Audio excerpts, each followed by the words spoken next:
I know. I didn't.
All right, are we good? We on? Good evening, everybody. Have your attention for 1 second. Before we get started, I'd like to ask Captain Charles Barstow to lead us in the invocation.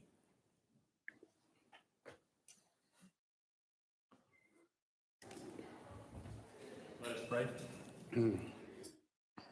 Dear wise and loving Father, we pray for your presence tonight during this meeting and blessings for all those gathered here today. We thank you for the opportunity to serve and guide this community that we are so fortunate to call home. Father, during this time together this evening, we pray for wisdom, insight, and a servant's heart for our elected officials, our city staff, and the community members that we serve. We humbly ask that you lead us tonight and always to apply fairness and justice as we all work together to be good stewards in the roles which you have entrusted us with. It is in your most blessed name we pray. Amen. Amen. Thank you, Captain Barstow. I'd like to call the regular meeting of the Milton City Council for Wednesday, July 7th, 2021 to order. The city strongly recommends that you review tonight's agenda carefully, and if you wish to speak on any item on the agenda, then please bring your comment cards to the clerk to my right as soon as possible.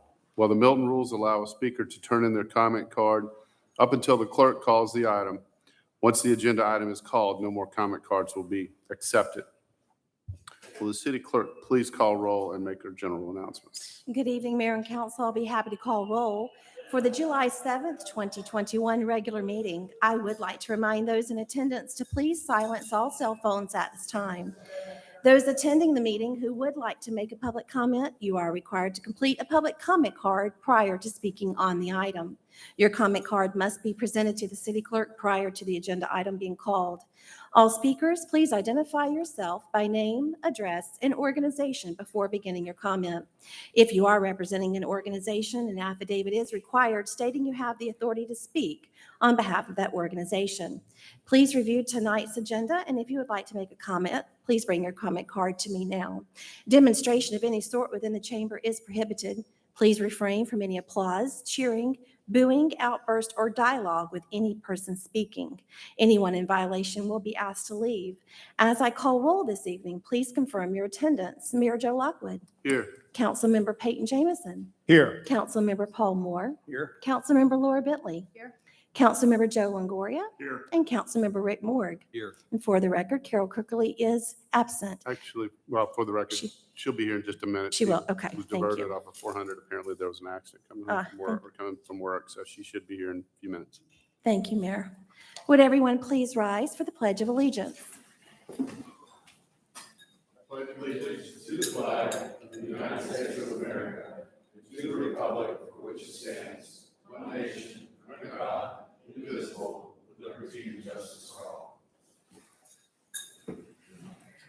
Before we get started tonight, I want to welcome everybody here, and it's certainly a special honor to have cross country and the boys track and field athletes here from Cambridge, as well as family and coaches. So we appreciate you guys being here, and it's an honor for us to give you a proclamation or issue a proclamation for you guys in just a little bit. So if our city clerk will please sound the next item, the agenda. That item is approval of meeting agenda, agenda item number 21193. Okay, I'd like to add an executive session to discuss either personnel, land acquisition, or pending litigation, Mr. Mayor. potential litigation, not pending, I'm sorry. Is there any other changes on the agenda? Okay, I'll open up for a motion. Mayor, I'd like to make a motion to approve the agenda with the addition of an executive session. Second? Okay, I have a motion for approval from Councilmember Bentley with a second from Councilmember Moore. All in favor, please say aye. Aye. That's unanimous. Okay, do we have any general public comment this evening? We do, Mayor. We have one. Okay, let me just go over the rules real quick. Our next item is public comment. Public comment is a time for citizens to share information with the mayor and city council and to provide input and opinions on any matter that is not scheduled for its own public hearing during today's meeting.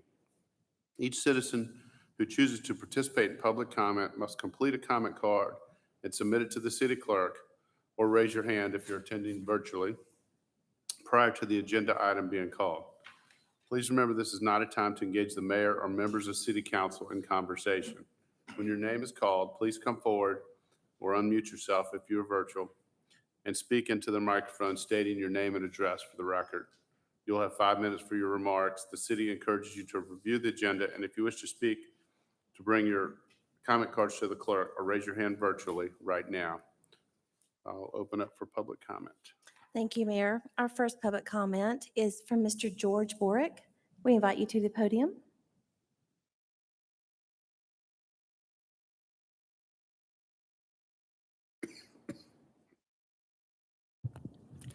Good evening, Mayor, Council. My name is George Borick. I reside at 4545 Hawthorne Court here in Milton.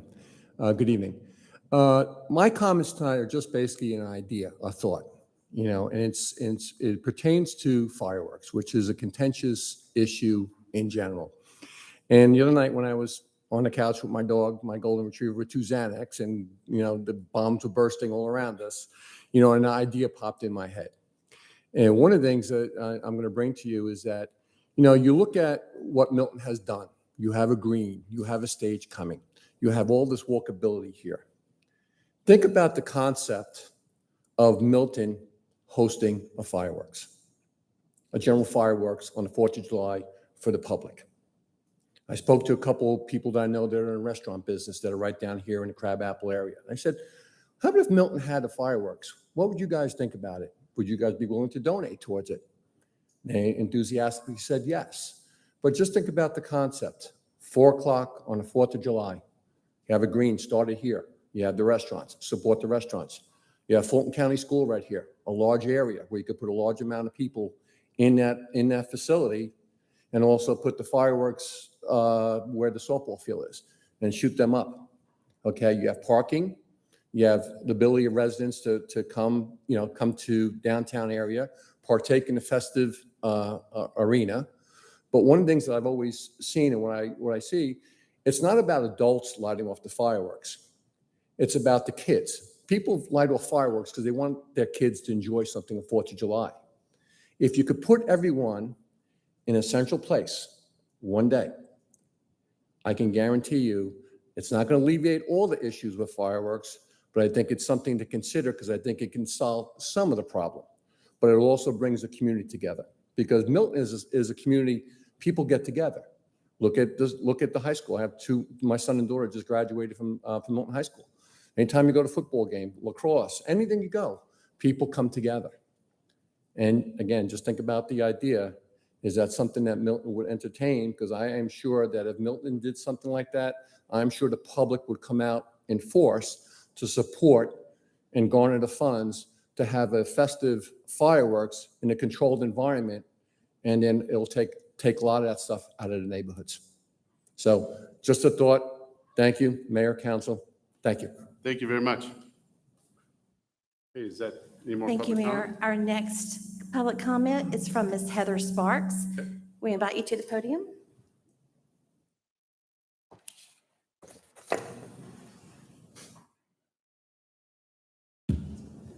Hi, good evening, Mayor and Council. Heather Sparks, 12912 Waterside Drive.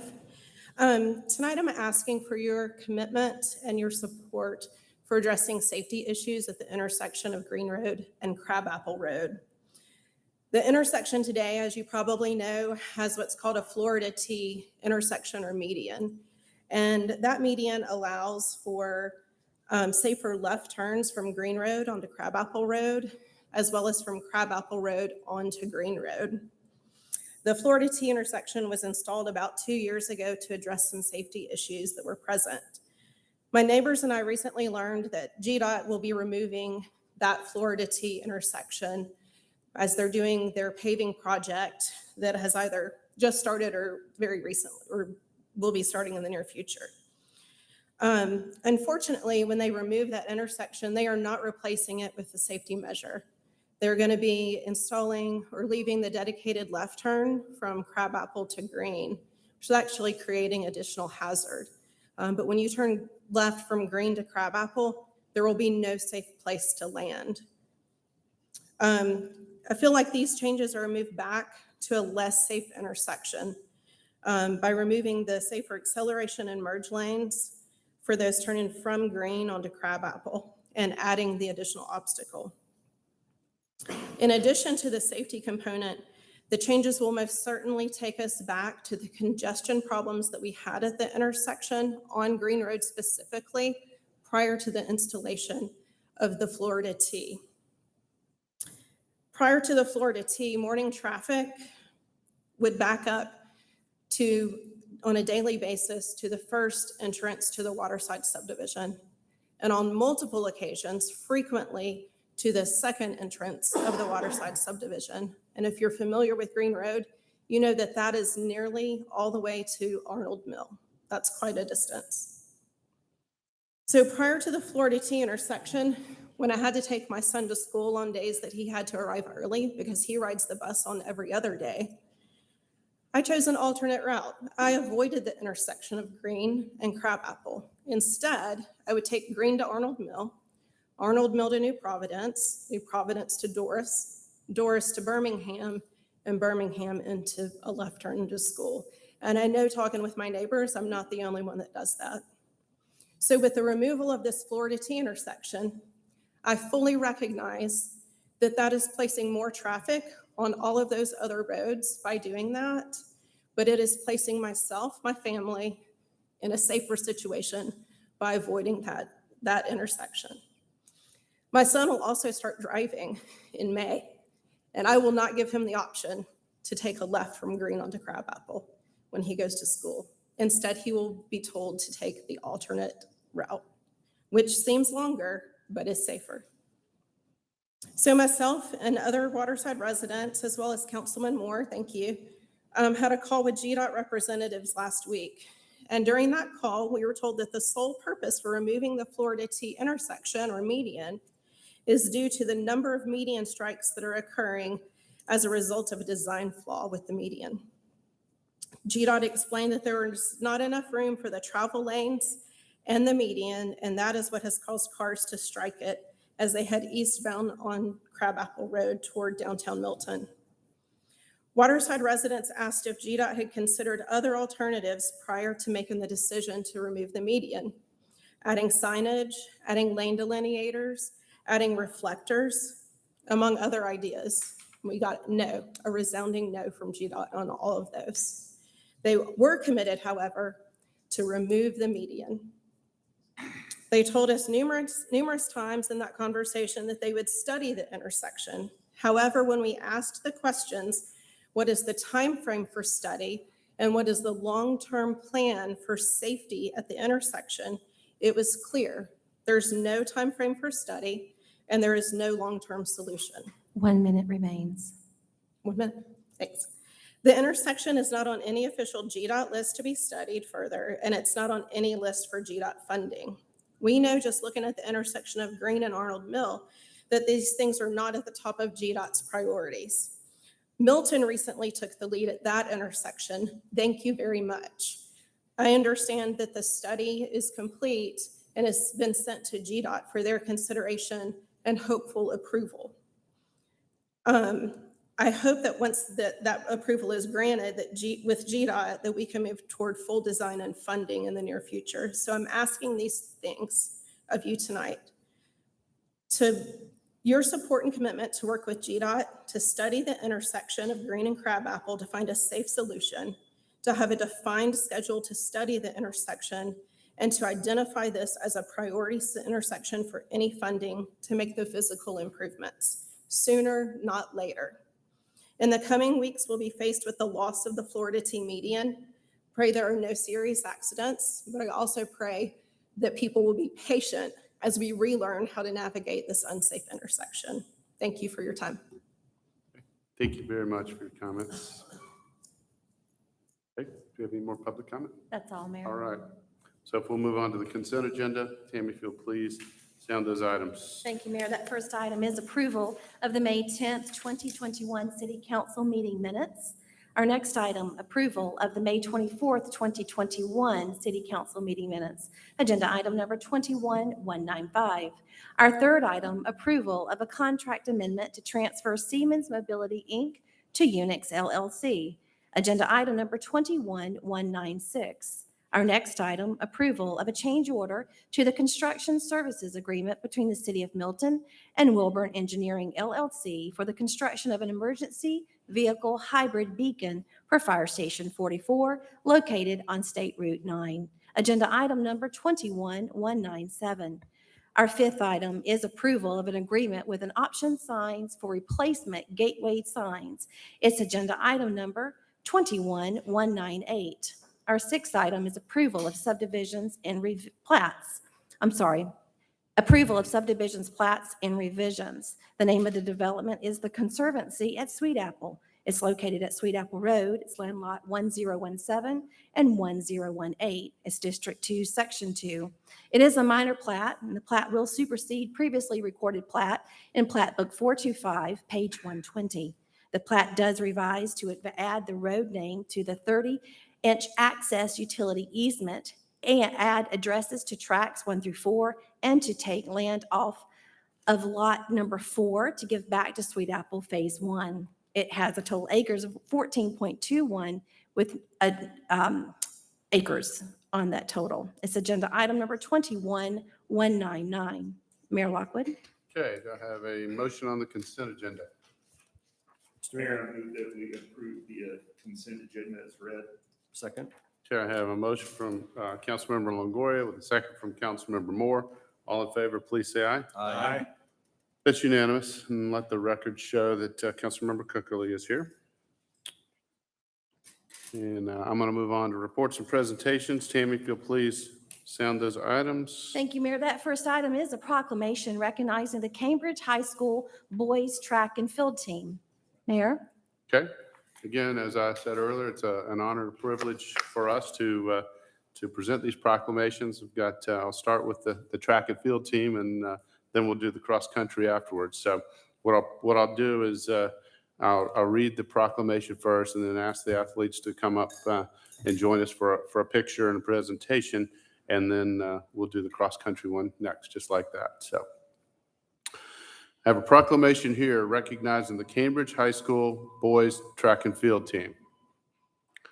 Whereas student athletes participating in the sport of track and field better their bodies and minds, learn valuable life lessons, develop important relationships, and accomplish meaningful achievements.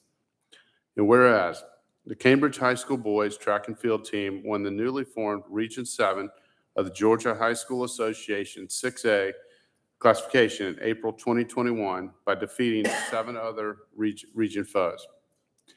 And whereas this continues to produce a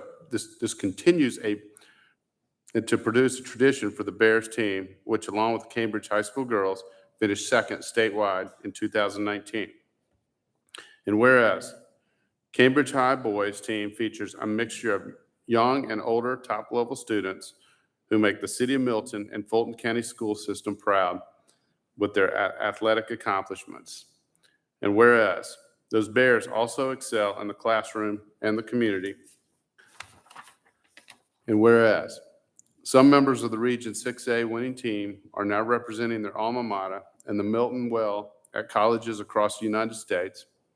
And now therefore, we, the mayor and city council of the city of Milton, hereby recognize and honor the Cambridge High School boys track and field team and congratulate them for their hard work and achievements. And this is given under our hand and seal of the city of Milton, Georgia on the 7th day of July, 2021. So if I could ask you guys to step forward and present this proclamation.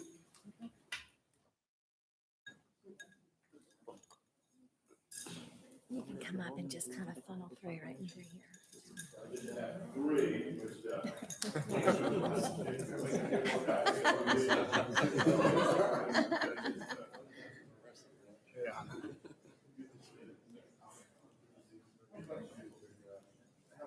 So anyway, yeah, if council wants to stand it up, and maybe you guys spread it out here.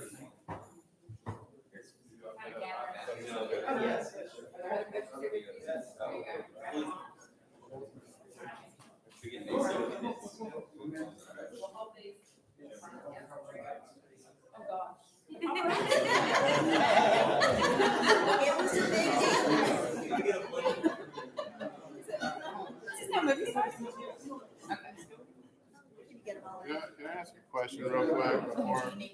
Can you scoot? Is this both cross-country and track and field? So there's a lot of overlap.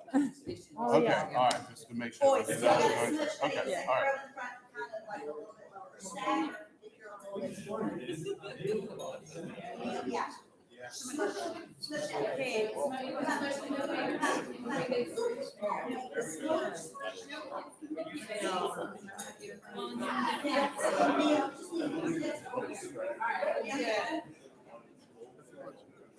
All right, 1, 2, 3. One more. All right, great job, y'all. Yeah, full remission, thank you. Good job.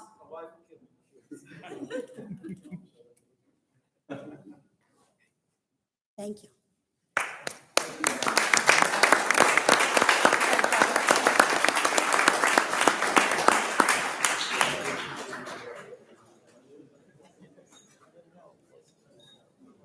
And if, so I will,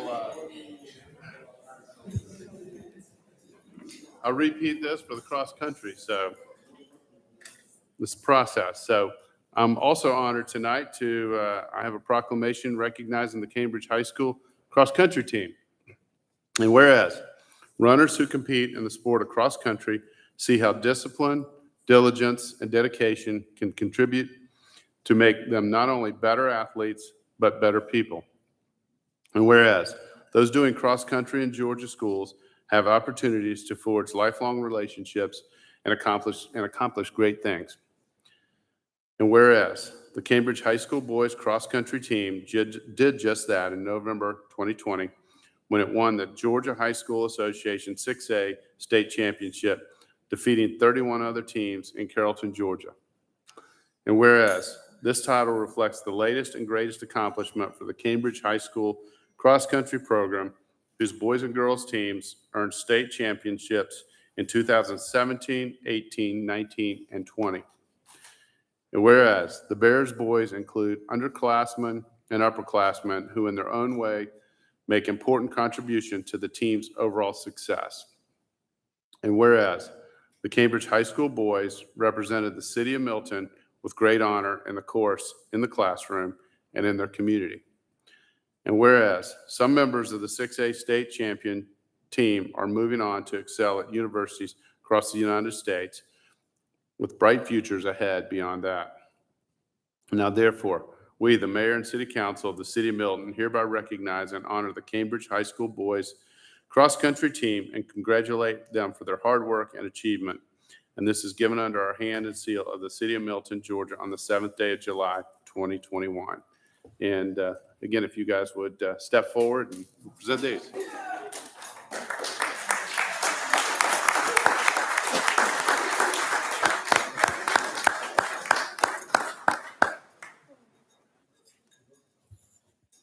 Y'all should know exactly what to do.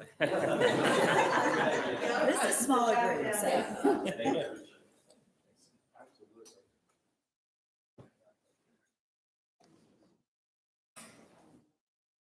Wait for the mayor to get back up there. How about some fists with the rings? Who wore their rings? Yeah? We spent a lot of money on those rings. Who's the fastest?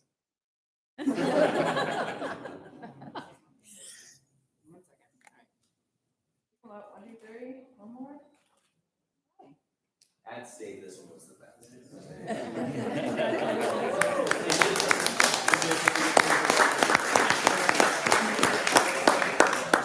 Courtney, can we do a picture with everybody? Because some of them weren't included. They just asked. Yes, if you mind. Everybody. Let's get everybody. Hop up for a picture.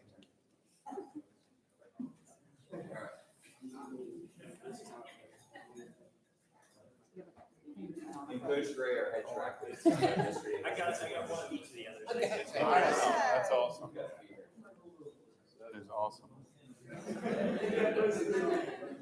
Pressing your finger then.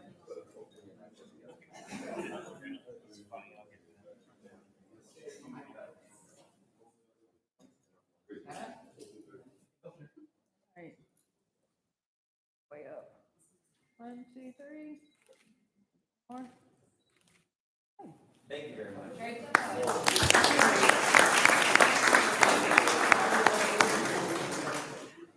If I can just say a couple words before you guys leave, which, yes, you can leave if you want to, unless you want to sit here the rest of the meeting.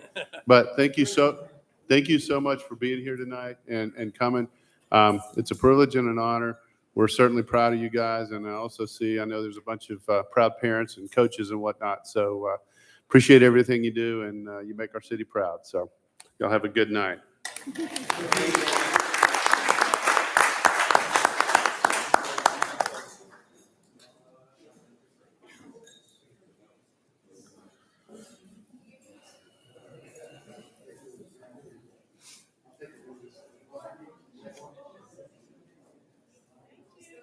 Thanks.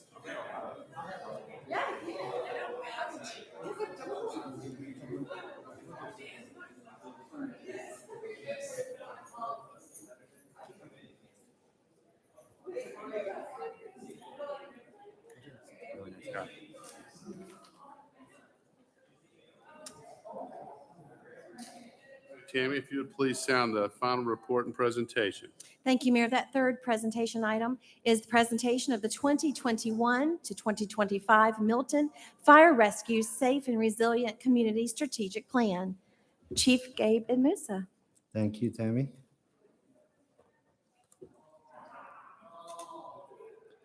Well, good evening, Mayor, Council. I'm extremely proud of my team and what we've accomplished as far as the strategic plan. I'm honored and privileged to present this on behalf of the department and the members, the Milton Fire Strategic Plan, a safe and resilient community. This was a collaborative effort throughout the organization. We established a committee from all ranks, and they took that information back to the rest of the members, got feedback, and I would just like really take this opportunity to thank some of the members here. Chief Bushman was one of the members of the committee, along with the other members. The first step in our strategic plan is we wanted to revisit our mission, vision, motto, and also create cultural beliefs, what we call the Milton Way. And that was a direct result of the collaborative process that we put together, of the committee that went back and felt would be the appropriate mission for us, which we put our community first for a stronger and safer tomorrow. Our cultural beliefs is, in a way, how we want the department to be, which is the Milton Way. We want to be different from everybody else. And those are core values in the sense, and if they can't prescribe to these core values, then they don't belong in Milton. So when we recruit, we put that forward. This is who we are. This is what we look forward. So it's also a recruitment tool. Oops, what happened to my, there we go.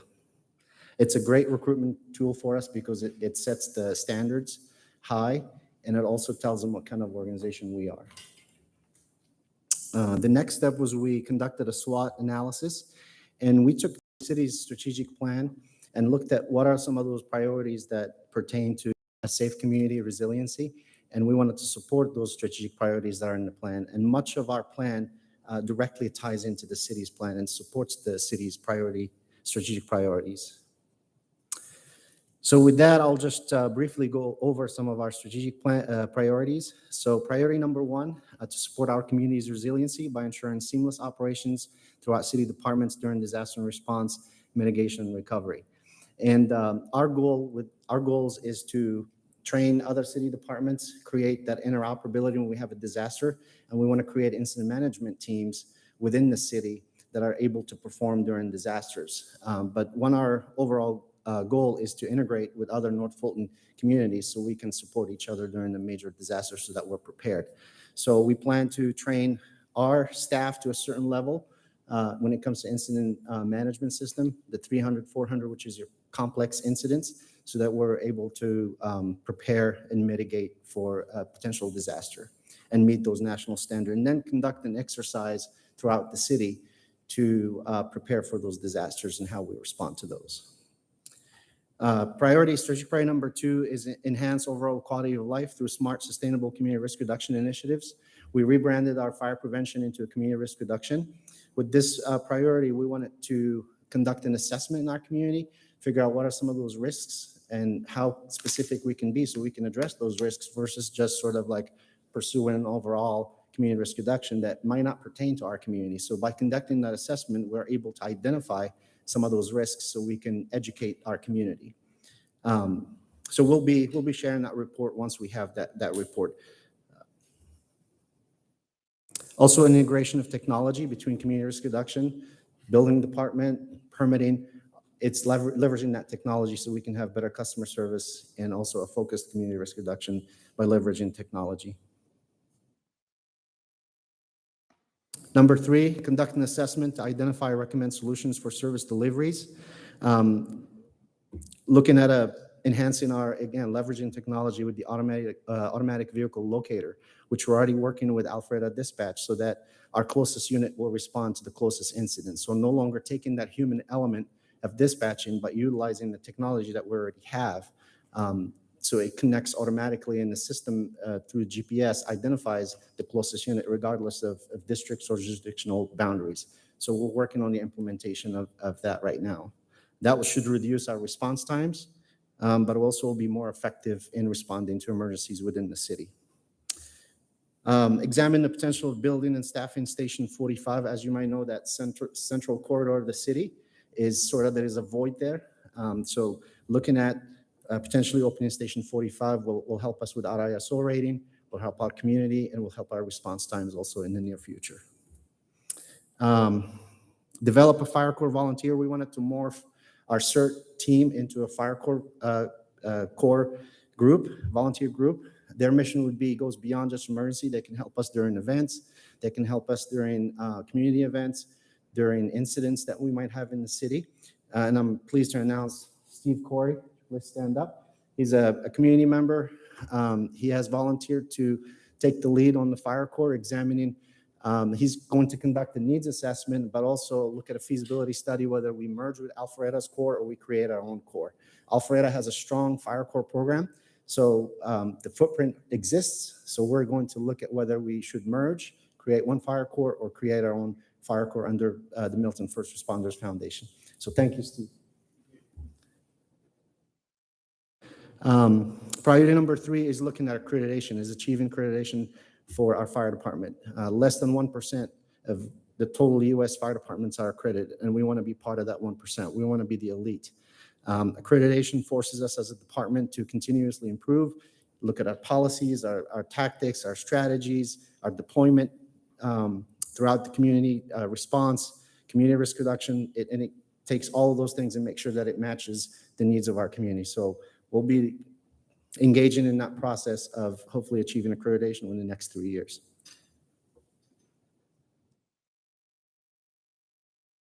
Priority number 5, expand our current community paramedicine. And we rebranded it as Milton Fire Cares, which stands for Community Advocates for Referral and Education Services.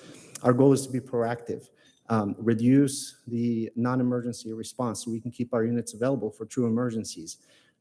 Also reduce the unnecessary trips of our community to the ERs that could be costly. So we want to reduce that cost, be proactive, work with our area medical centers that we can do follow-ups, for example, for our community when they get discharged from the hospital. A lot of times we end up taking them to the ER for very simple things as changing a wound bandage or something very, very simple.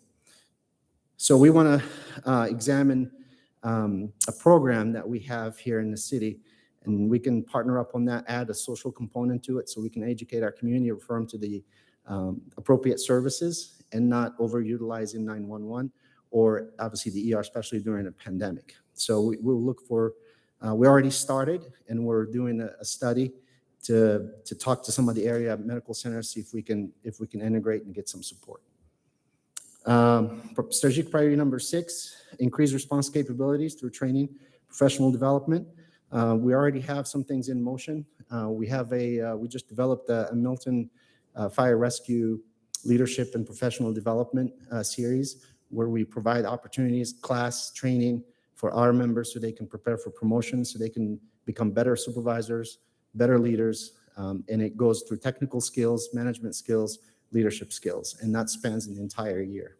So, let's see. And then strategic priority number 7, empower members to embrace a healthy, safe, and productive work environment, expand opportunities to improve overall health, mental, and physical wellness. The ability to provide support to their peers, understand common behavioral health issues affecting the fire service, and build peer support programs. We want to have a robust, healthy workforce. We want them to retire and go home at the end of their career, not just at the end of the shift.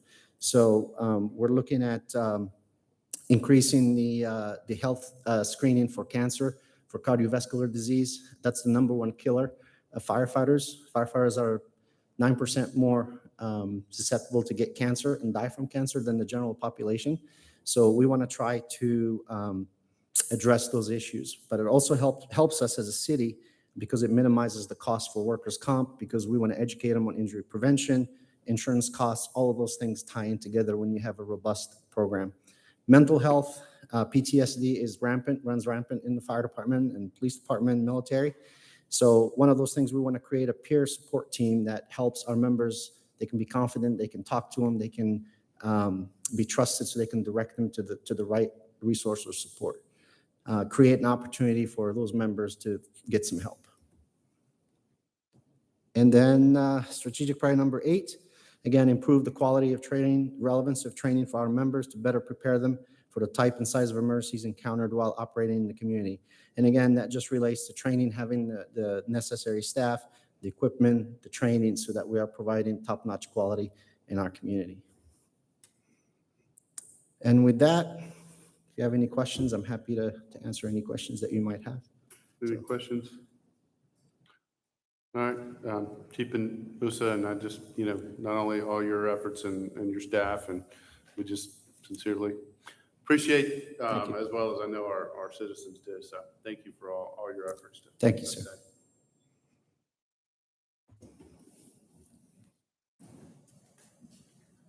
Okay, if we'll move on to our first presentation, Tammy, if you'll down the first item. That item is consideration of an ordinance of the City Council to authorize the Fulton County to conduct the 2021 election. It's agenda item number 21-200. Mayor. Okay.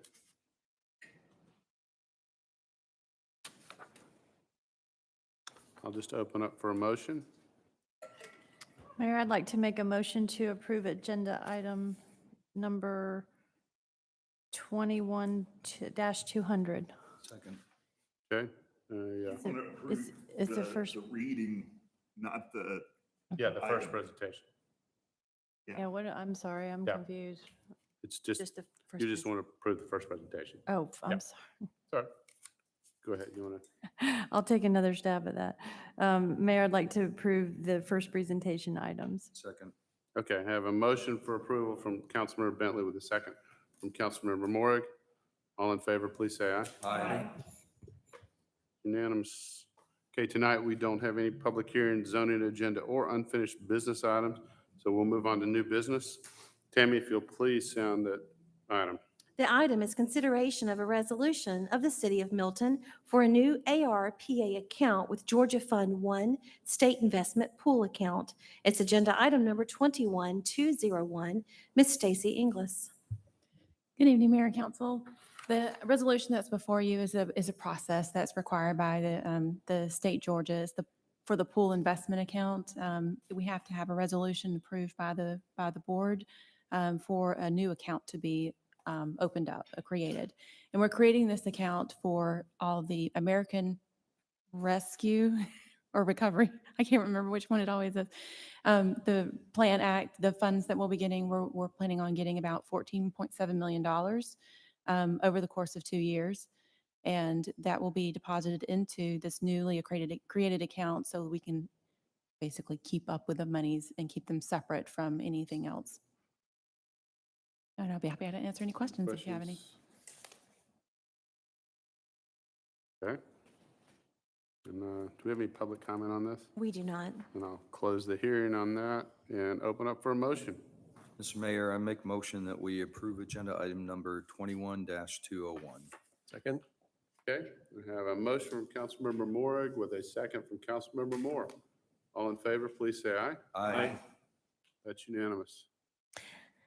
Okay, Tammy, if you'll please say on the next item. The next item is consideration of the issuance of an alcohol beverage license to Prosperity Tree LLC. It's doing business as Rice and Spice, located at 12990 Highway 9, Suite 102 in Milton. And it's agenda item number 21202.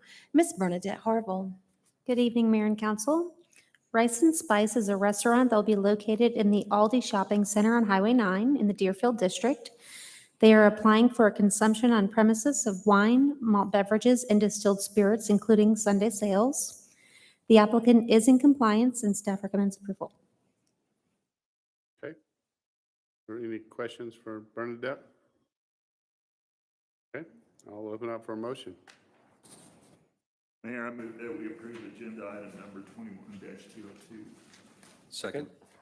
Okay, I have a motion from Councilmember Longoria, and I believe Councilmember Moore's second is either, it was or Councilmember Moore, but I believe I heard more.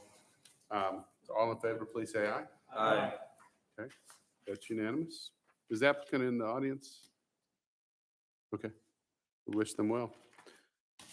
All right, Tammy, if you'll please call the next item. Our third item is consideration of the issuance of an alcohol beverage license to He Roo LLC. It's doing business as Flippin' Pizza at 5230 Windward Parkway, Suite 105, Milton. And that's agenda item number 21203. Ms. Bernadette Harville. Flippin' Pizza is a restaurant located on Windward Parkway, again in the Deerfield District. They are applying for a malt beverages only consumption on premises license. They did have a license in the past that was not renewed due to the pandemic-related closure of their dine-in area. This request complies with the requirement to reapply after a voluntary or involuntary decision to not renew at the typical time in November. Again, they are in compliance and staff is recommending approval. Okay, are there any questions? Do we have any public comment on this? We do not. Okay, I'll close the hearing portion and open up for a motion. Mr. Mayor, I make a motion that we approve agenda item number 21-203. Second. Okay, I have a motion from Councilmember Coakley with a second from Councilmember Morrig. All in favor, please say aye. Aye. That's unanimous. Thank you. All right, we have one more new business item. Tammy, if you'll please call that item. Thank you, Mayor. We do. It's the final item, consideration of a memorandum of understanding between the City of Milton and the City of Alpharetta to waive non-residential fees associated with therapeutic summer camps. It's agenda item number 21204. Mr. Tom McElveen. Good evening, Mayor and Council. What I have for your consideration this evening is a revised MOU with the City of Alpharetta for Parks and Recreation Programming. As you may recall, I presented an MOU back at the end of May, which included softball, youth football, and therapeutic summer camps. This MOU I'm presenting to you now only includes the waiving of non-resident fees for the therapeutic special needs summer camps between the two cities. As a quick refresher, Alpharetta offers Camp Happy Hearts, and here in Milton, we have Camp Joyful Souls. They're both summer day camps for individuals with special needs, and they serve a very similar population. Alpharetta offers the ages of 6 to 12, and then we pick them up at 13 and go till 22 years old. This MOU would allow Alpharetta residents to participate in Milton's Camp Joyful Souls at the lower resident rate, and then our Milton residents can participate in Camp Happy Hearts at the lower resident rate in their camp as well. If this were to be approved tonight, it would go into effect immediately, and we would go back and refund all of the Alpharetta residents from the start of camp, and Alpharetta would do the same thing for the Milton residents in their camp in Alpharetta. So far this summer, we've had a total of 37 registrations of Alpharetta residents in Camp Joyful Souls, totaling $3,237.50 in non-resident fees. At this point, I'd be happy to answer any questions if you have any. Any questions for Tom? I have a question.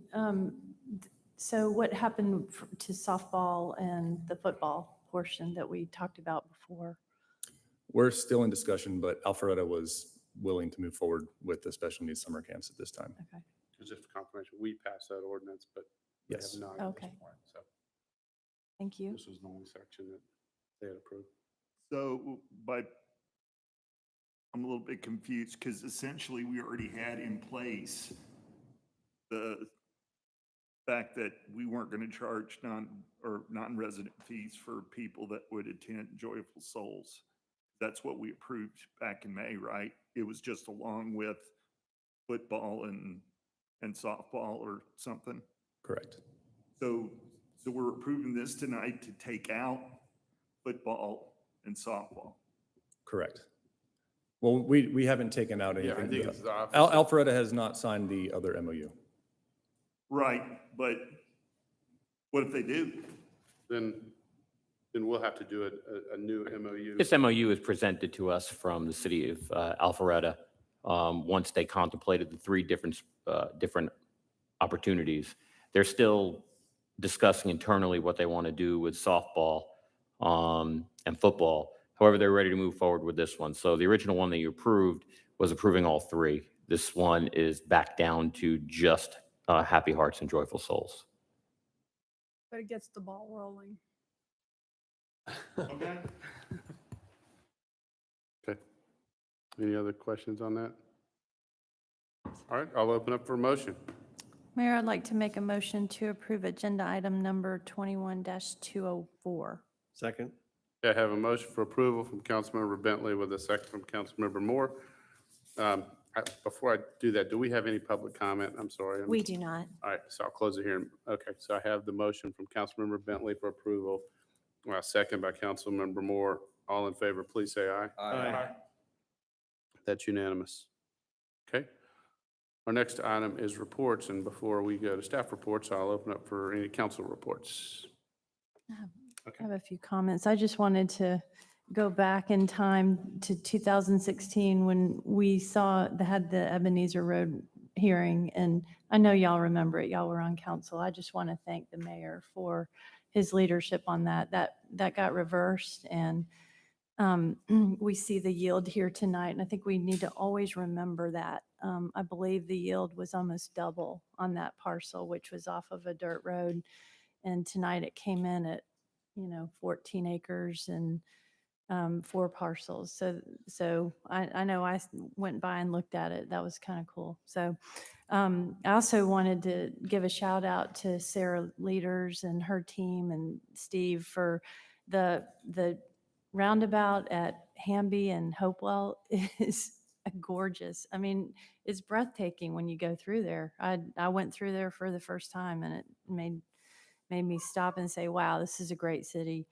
I also wanted to give a shout out to staff and city manager. And those of us that are close to Highway 9, we didn't have the temporary fireworks stands this year. And it is amazing what we can do when we put our minds to saying something doesn't fit in the city and doing something about it. So it was really great to not facilitate something that's really not in keeping with Milton.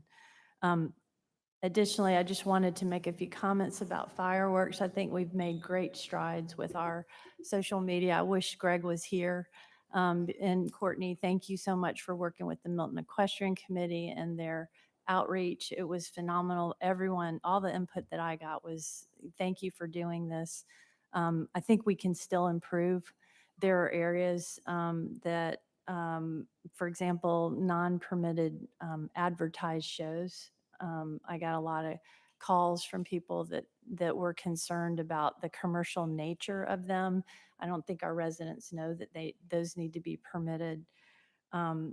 Fireworks in public streets. Lots of people don't understand that that's not allowed in the city of Milton. And then also outside of our hours, that our noise ordinance is in effect. And I can tell you that when you've got horses and you've lived through that week, you are so ready for the last day of the 4th of July week. And so those are the hours that we really want it to be over and everyone is ready. The last thing I wanted to make a comment on was just an observation that I'm making in my neighborhood close to my home, but I don't think it's isolated. And I did send y'all out some pictures. Short-term rentals are in Milton. And they are, I think that our public safety personnel do spend quite a bit of their time on the issues that go along with short-term rentals. So I asked council to start thinking about perhaps being proactive in that area. It's possible we can coexist and have that. But I do think we need to get some restrictions in place: on-street parking, garbage pickup, hours of operation, things like that. And most of all, just getting a piece of, the tax action.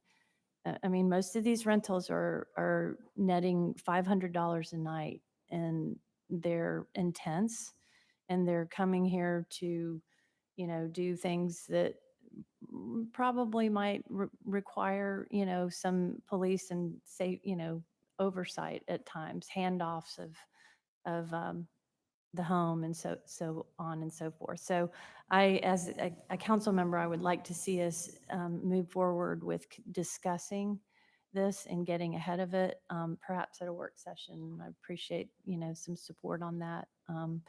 The observations that I made this weekend were folks were here in town. They, four trailers moved in with cars that were street racing cars.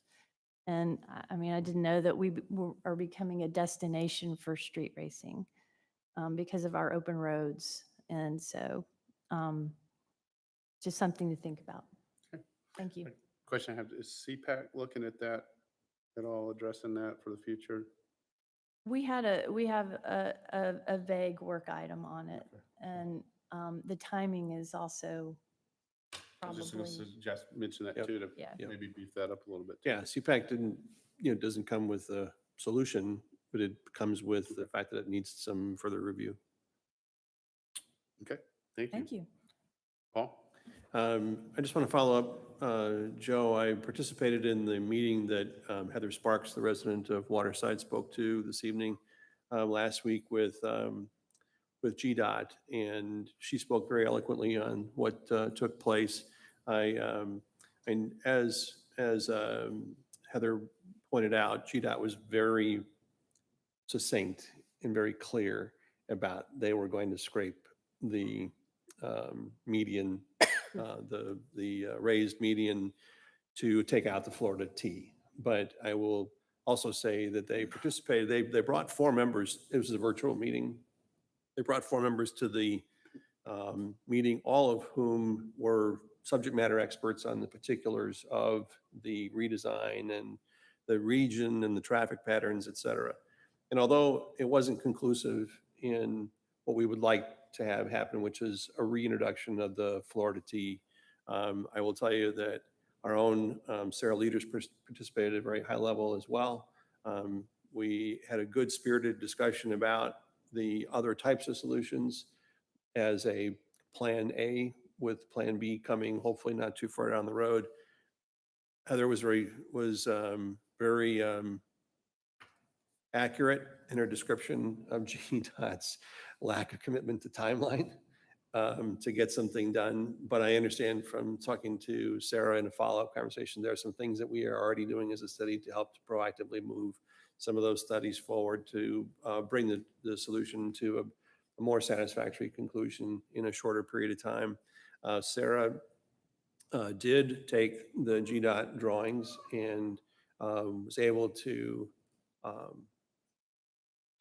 recreate a good representation of the discussion with some of the alternate solutions that, although GDOT will not participate in the introduction of the Florida T at this point, they were willing to look at restriping, taking advantage of some of the space that is available if we were to take out one of the turn lanes. We don't know the outcome. I don't think we know the outcome of that yet, but Sarah took quick action to ensure that GDOT had that, because the project is starting as we speak. So we didn't want to lose any time. So the suggested solutions that were brought to GDOT by the combined efforts of a couple of us who participated from the city, the 6 or 7 members of the community from Waterside, as well as GDOT participating in that conversation, I think we can come up with what hopefully will be a short-term solution. Because GDOT did say, with the appropriate study and with the appropriate amount of additional land committed to that, with some right-of-way space, that they would consider at some point the reintroduction of a Florida T, provided it can be done and implemented to the no less than the minimum standards required for a better outcome. So it was a good cooperation, both of city, community, and GDOT. I was glad to be a part of it. Okay, and thank you for doing that, and also Heather, thank you for coming here tonight, but also being involved for all of our citizens' safety. All right, anything else? All right, we'll move on to Public Works.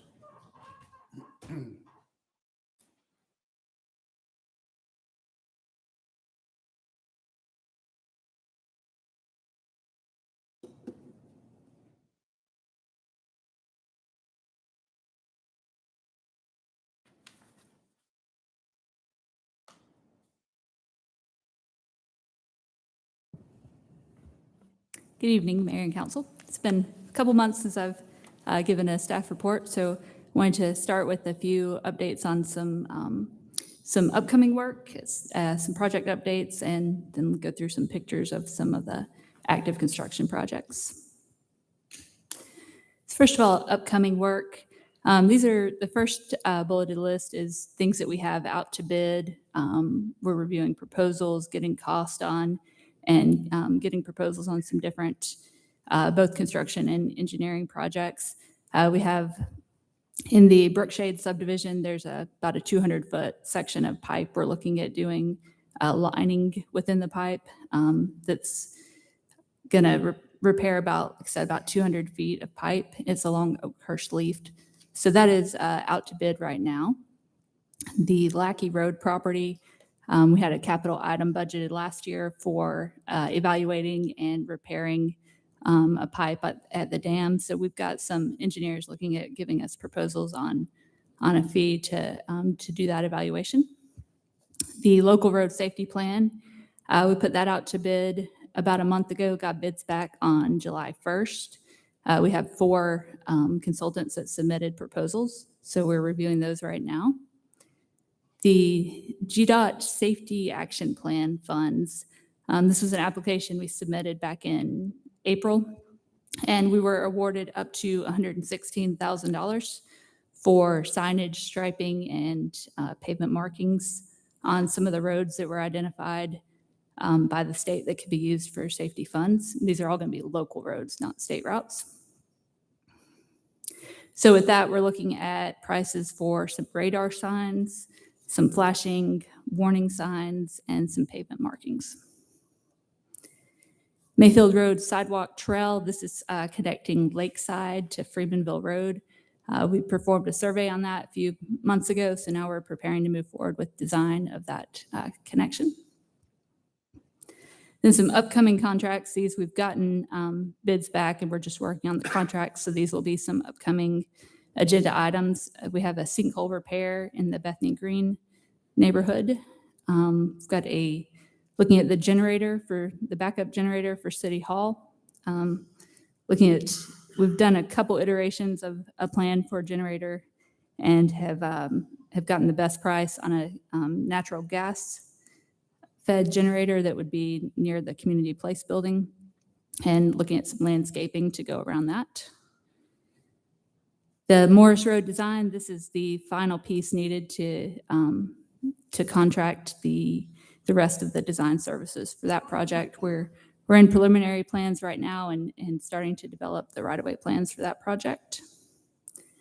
Then we've got some task orders for some of the construction underway with lots of active projects. We have BM&K that provides those inspection services. So that's going to be at the former Milton Country Club trails, Providence Park trails, and then the upcoming Hopewell at Bethany intersection and roundabout project there. Then the Birmingham Middle Bridge, we're going to do that as a task order, hoping to really streamline the design and right-of-way process, as well as preparing the construction plans. You may remember, came to you in March to talk about those concepts. We already had a concept report done with some estimates for different types of structures. So we're preparing to move forward with a task order to wrap up that design and start talking with the neighborhood there and right-of-way needed for the box culvert project. And these are just some updates on a few of the projects. I didn't list all of them. We do have a lot going on in Public Works right now. The former Milton Country Club hydrology study, we've gotten through the first task of that study, which was to do really the basin models. And now we're getting into looking at concepts for more natural flow paths and green infrastructure layouts. So with those concepts, we'll have some cost for what those could be and how they relate to the future trail on the Chicken Creek side of the property.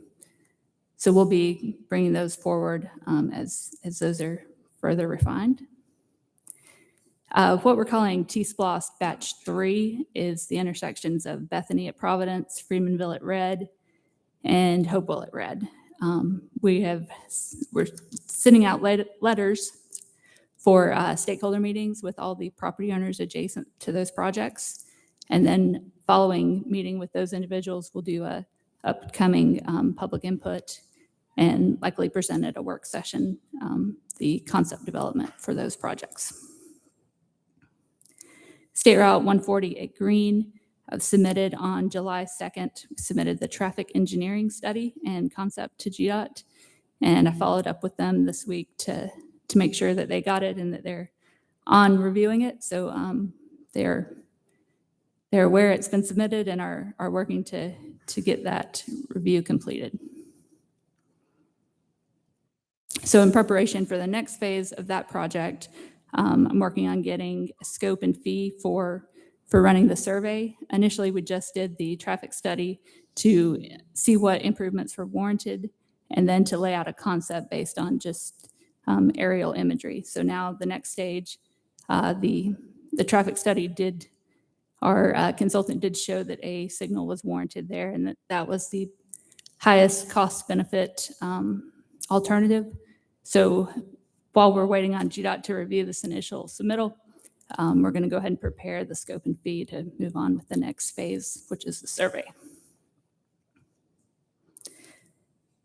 Then the 372 repaving, that's going to be a nighttime paving project, the entire limits of 372 from Cherokee County to 140. And as was mentioned, the median would be removed. I did get a follow-up from GDOT this week on the striping modifications to the modifications they had proposed.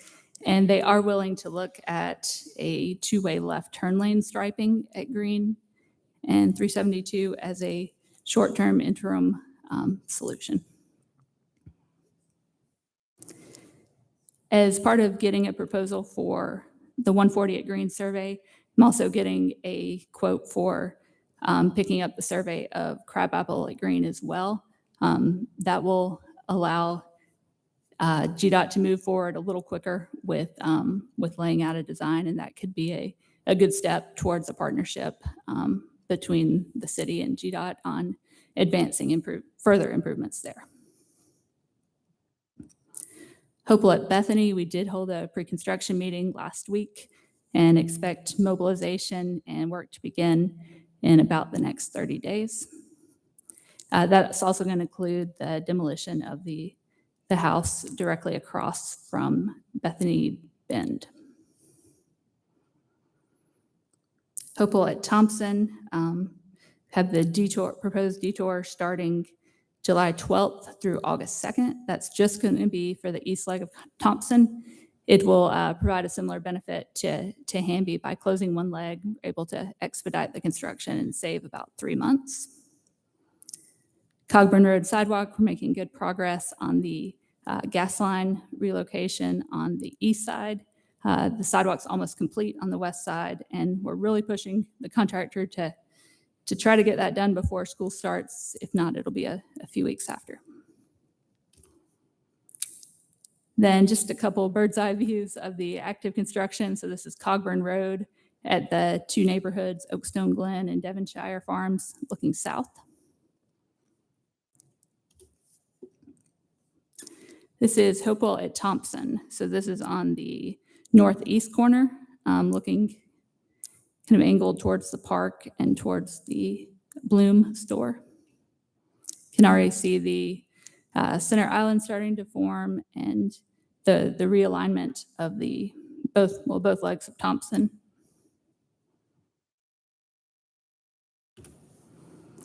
And finally, our success story of Hopewell at Hamby. The detour really helped push this one across the finish line, get completed about 4 months ahead of schedule, and to have all the final finishing touches out there as well. It is a pretty roundabout and another one to add to the inventory. So, Good job. And if there's any other questions on anything? Any questions for Sarah? Thank you very much. Thanks.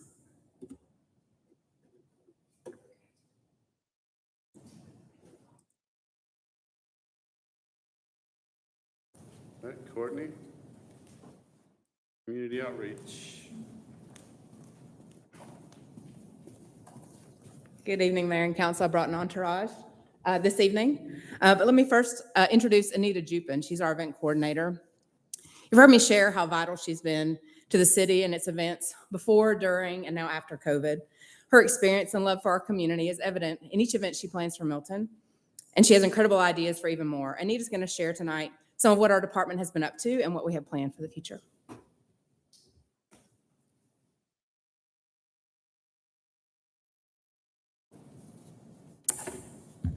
Good evening, Mayor and Council. Tonight, I am very excited to share some things that have taken place since our department last provided its update in April, as well as to share some things that are still ahead. 2020 brought its fair share of challenges on a variety of fronts, but one thing it really highlighted was the importance of togetherness and the impact that that has on a community. Time together as a community was taken from us, so we rolled up our sleeves, we thought outside the box, and we explored new opportunities and new ways to connect. We made lemonade out of lemons. And I must say, our community has responded with great enthusiasm and gratitude. Among the new offerings was our first animal CPR event. This event was in partnership with Fire, and we are very grateful for their support. We hosted this event in the Bay at Station 44, where we connected citizens to Dr. Colby from Windward Animal Hospital, along with Kathy Huff, a local Milton farm and business owner. And we taught residents what to do in the event of an emergency with their horse or other farm animals, or even their cat or their dog, while they're waiting to seek medical attention or while they're waiting for first responders to arrive on the scene. Firefighters there shared stories from previous rescue efforts and provided helpful information for concerned animal owners.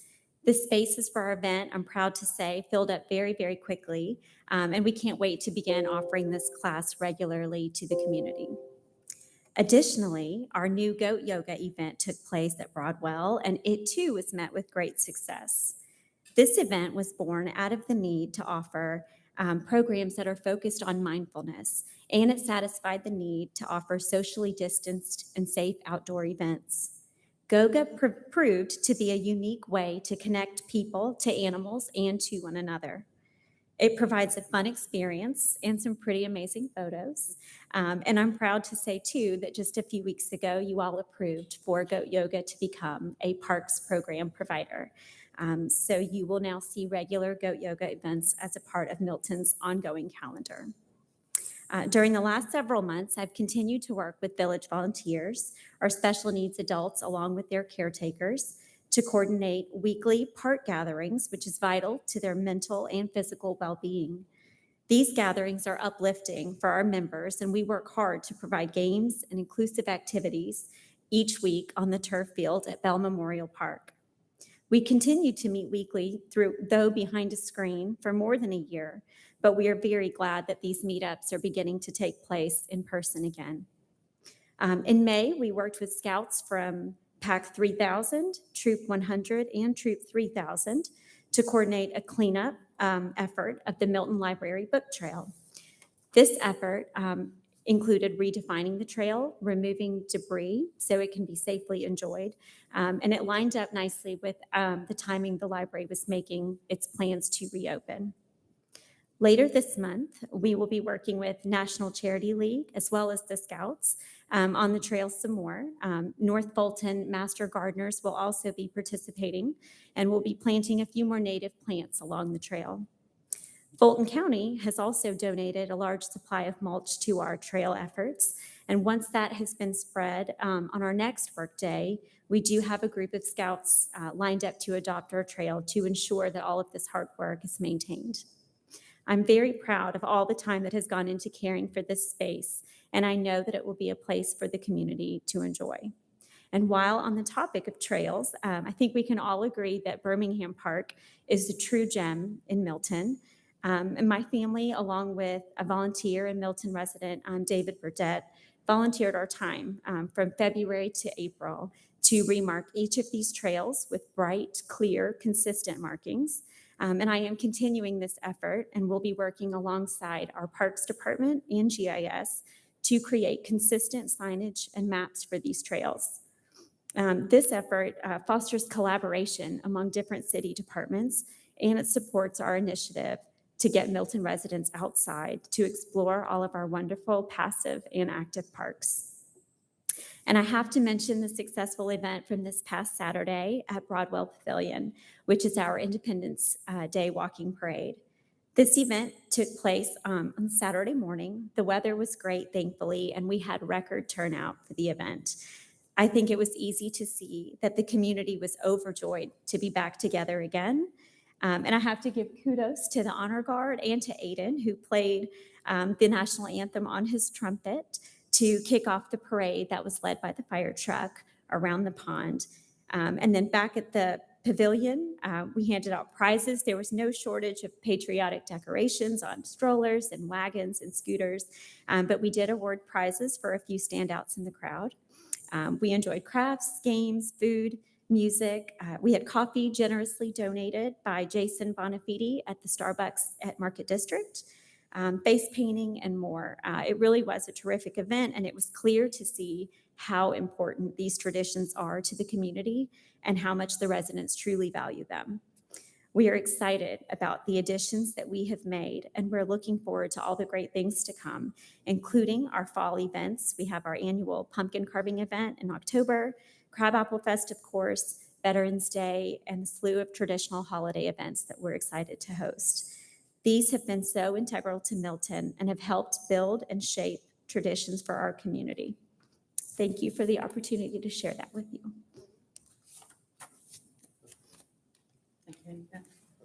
Thank you so much, Anita. Next, I'd like to highlight two summer projects our department is very proud of. Both of these projects boost community connection and involvement, though in very different ways. First, the Milton Farmers Market in Crabapple kicked off June 2nd. Held weekly on Wednesdays from 3 to 6 p.m. at Broadwell Pavilion. It hosts 20 to 25 vendors selling vegetables, meat, coffee, pastries, bread, granola, pet treats, and more. The market has seen gains in attendance and sales weekly. Judy Hall, the Milton resident who manages the market for us, has even had to put vendors on a waiting list, which is a great problem to have. From the market, we've made connections with not just residents, farmers, and small businesses. Today was the market's 6th week, and the outreach has resulted in connections with the Milton Garden Club, volunteer organizations such as Young Men's Service League, and brick and mortar businesses nearby, such as Whitetail Bicycles and Coffee. I hope the market will continue to grow, both in size and community impact. Our second big summer project is Milton's second session of our comprehensive internship program. This program chooses bright students from the area with an interest in local government and gives them an in-depth, fully comprehensive experience in how our city works. Milton's internship is not what you might imagine, filing and doing drudge work. It's an overview of every city department and a deep dive into projects selected for them by department staff. Since the internship program will be complete before my department's next opportunity to give a report, I wanted you to hear from this summer's interns. First, Aiden McHugh, a Milton High School graduate, currently attending Notre Dame. Aiden.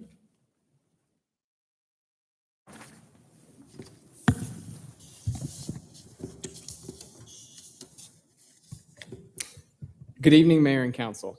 My name is Aiden McHugh, and I'm a second-generation alumnus of Milton High School. While at Milton, I was vice president of the band program, where I helped build and sustain a culture of hard work and community that I think is a great representation of the school and Milton as a whole. I graduated last year in 2020, and I'm now entering my second year studying political science at the University of Notre Dame. What draws me to politics and government isn't the partisan games you see all over TV and social media, but its ability to solve problems and make impacts on real people. That's why this internship is such a great opportunity, because I get the chance to work on real projects at a local level, which is where positive impacts on people are really made. Getting to do that in the community where I studied and worked for so many years and making a difference in the lives of my family and friends isn't something that very many people get to experience, and certainly not at my age. So far, I've been able to help organize city events, such as the Independence Day Parade this past weekend, helping to secure vendors and supplies and making sure that the event ran smoothly. I've helped to put together videos for the communications department and to connect Milton residents with other parts of our community, such as the equestrian community that we are so proud of here in Milton. Currently, I'm working with the Economic Development Department to design a program that helps connect local businesses with city resources. And over the next few weeks, I'll be working with community development to make their section of the city website more accessible to the average Milton resident. I'd like to thank Courtney and all the other City Hall staff who helped make this program possible. And I can't wait to see what else we'll accomplish together this summer. Thank you. Thank you so much, Aiden, and great job. Next, we have Chloe Richardson, a graduate of Fulton Science Academy, currently attending University College London.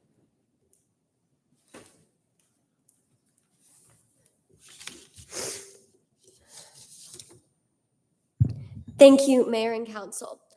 My name is Chloe Richardson, and in 2019, I graduated from Fulton Science Academy, where I served as president of Model UN Society and as president of Student Council. I grew up near Milton and spent my childhood enjoying Milton's parks, businesses, and various events throughout the year.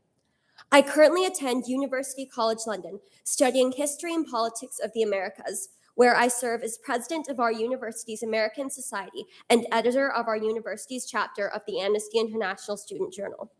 The skills I have learned in this internship will be invaluable to me in these positions and as a student when I return to university this fall. So far, this internship has given me the opportunity to participate in many projects and opportunities, including a history project where I was able to research the narratives of recent green space purchases in Milton.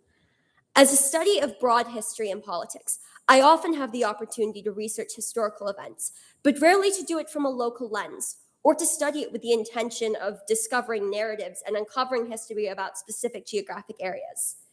As part of this internship, I have had the opportunity to research the histories of Milton's recent green space purchases, which have led me to new discoveries about Milton's history, geography, and the narratives which connect Milton's land, people, and heritage. Participating in this internship program has given me ample opportunities to see how large community events are planned and how they function. I aided in the planning, setup, and running of last weekend's Independence Day Parade event. To ensure this event runs smoothly, I purchased and organized decorations and craft supplies, compiled and assigned prizes, and communicated with vendors.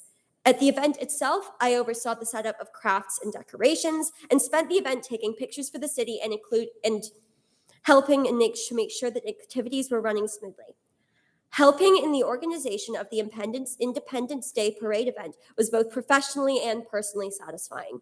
Seeing hundreds of people enjoying the direct results of our work was uniquely fulfilling and allowed me to directly see the connection between the people of Milton City and the work done here at City Hall. In addition, I have spent the better half of the past 2 weeks studying Milton's budget in order to compare it to the budget of other cities. I have learned about revenues, expenditures, departmental spending, actuals versus predicted budgets, comprehensive spending plans, and more. Prior to the internship and to this project, I knew little about city budgets, and I probably couldn't have told you what any of those words meant in this context. After all of my research and all the work I've done with this project, I feel like I know plenty about the subject. I have always been interested in learning about and participating in government and hope to have a career in public service one day. This internship program has allowed me to explore departments of local government, which I previously knew little about, through hands-on activities such as ride-alongs with the police and fire departments, exploring Milton's parks and trails with the park department, and attending different committee meetings, both citizen committee meetings and committee meetings here in City Hall. I have always sought out new opportunities to make my community, whether it be a school, an organization, or a city, a better place, and to become involved in any way I can. This internship program has given me a unique opportunity to participate in this community while gaining a deeper understanding about how local government functions, learning about individual departments, and gaining skills such as event planning, budget management, data analysis, data presentation, and more, all skills which will serve me long after this internship has ended. Milton's internship program has been an invaluable experience for me, and from participating, I feel more connected to the city and to our local community. Living far from home much of the year for university, it can be difficult to feel connected over the summer when I return. Participating in this program has helped me maintain a connection to my hometown and has helped me to be an active participant in it in the best way possible. Thank you. Thank you. I have a question. Can they work year round? Well, Bernadette's working on that budget. Yeah, okay. Right, Chloe, it's Yeah. I did want to say what a pleasure and an honor. Number one, thank you guys for coming tonight, but you know how impressive you both are, and pleasure and an honor to have you as interns here in the city of Milton. And before we leave tonight, if you guys don't mind, maybe come step up and have the council if we can get a group picture. So, but awesome. Thanks, Mayor. I just wanted to say that we are super proud of these interns, and you can see why. And we're also proud of this program, which empowers young adults. Our hope is that it fosters a strong understanding of and participation in local government. As always, thank you for your time and trust. And I'll get the camera. all right, thanks, man. You guys will join me.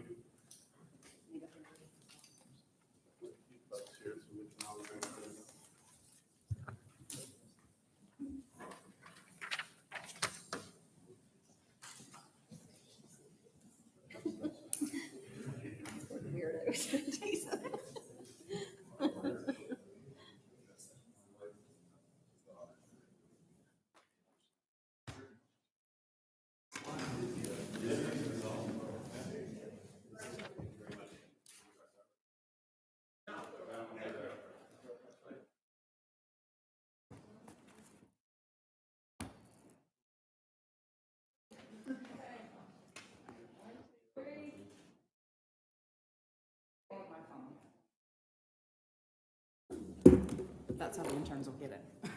It's by text.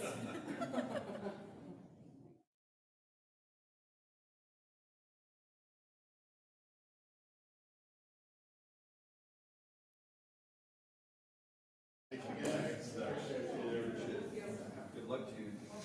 Yeah, if you move the chair, we'll have nowhere to hide. I know. Great. Oh, Thank you.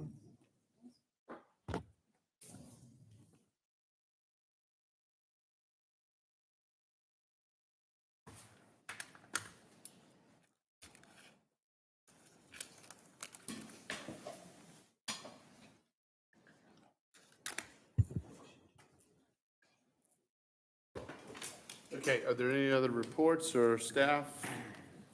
If not, I'm going to, as added by motion and a second, like to go into executive session. So I'll open up, ask for a motion. Motion to adjourn to executive session. Second? Could have the reasons, Mr. Mayor, Yeah. if that's okay again. Rick, if you want to amend yours to Potential Personnel. litigation, I personnel, believe it was potential Real litigation, estate. land acquisition. That's that. Okay, so Rick, So moved. that would be your motion. Yes, that would And be my then Joe, motion. you have a second? I do. Okay, I have a motion and a second. All in favor, please say aye. Aye. That's unanimous. Okay. Here, Mayor. Where are we going? Are we Are going? we over here, up there Mayor? or here? Thank you. You have enough room? At 7:26. Okay. I'm not going near because I have that same watch.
I'll just tell you, it's